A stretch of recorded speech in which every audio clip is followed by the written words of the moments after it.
You're listening to AI Prism from Seoul Economic Daily. It's Monday, June 1st. Let's take a look at a key development in Korea's industry sector. Samsung Electronics just took the #1 spot in global automotive memory chips for the first time, overtaking Micron. Q1 global DRAM revenue hit $97 billion, up 80% in a single quarter. That's a record. A $60 trillion won submarine contract in Canada, roughly $42.9 billion, is heading toward a June decision, with a Korean team and a German competitor in the final round. And Jensen Huang is meeting Korea's top conglomerates this week. Samsung has already shipped the world's first HBM4E samples. It's Monday, June 1st. Let's take a look at a key development in Korea's industry sector. On automotive memory, Samsung captured 40% of the global automotive chip market last year, up from 35%, overtaking Micron, which dropped from 40% to 36%. S&P Global Mobility attributes the shift to aggressive share gains in China, where autonomous driving and advanced in-vehicle infotainment are driving demand for low-power DRAM and universal flash storage. Samsung's automotive memory revenue has grown at over 40% annually for 5 consecutive years. Tesla, Qualcomm, and Bosch are among its automotive customers. The broader DRAM market context: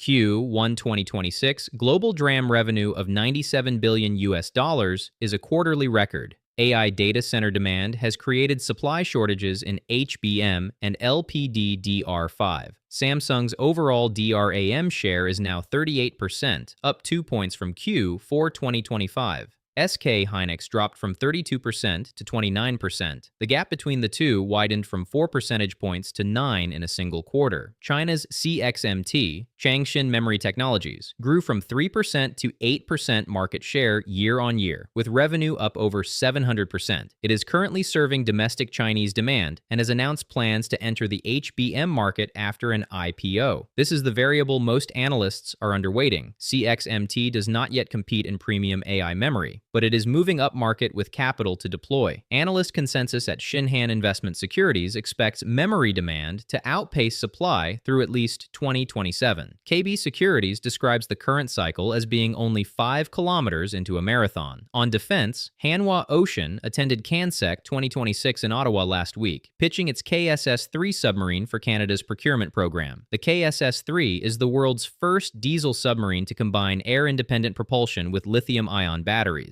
The contract covers 12 submarines at up to $60 trillion won total. Hanwha Ocean and HD Hyundai Heavy Industries are competing as a Korean joint team against Germany's ThyssenKrupp Marine Systems. A decision is expected in June. Hanwha projects the contract would create over 22,500 jobs annually and generate $94 billion in GDP impact for Canada. On AI partnerships, NVIDIA's Jensen Huang is hosting a Korea Partner Night in Taipei today, the first event of its kind, with Samsung Electronics, SK Hynix, Hyundai Motor, LG Electronics, Navercloud, and Doosan in attendance. He visits Korea around June 5th.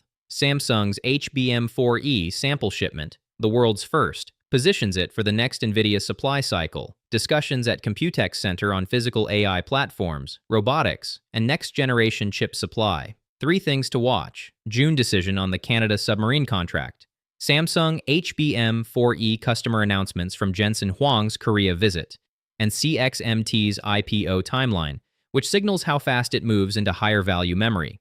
That's today's AI Prism, Industry Daily. This episode was produced with AI assistance based on Seoul Economic Daily reporting and reviewed by a human editor. AI Prism is a Won-IFRA award-winning series. We'll be back tomorrow. You've been listening to AI Prism from Seoul Economic Daily.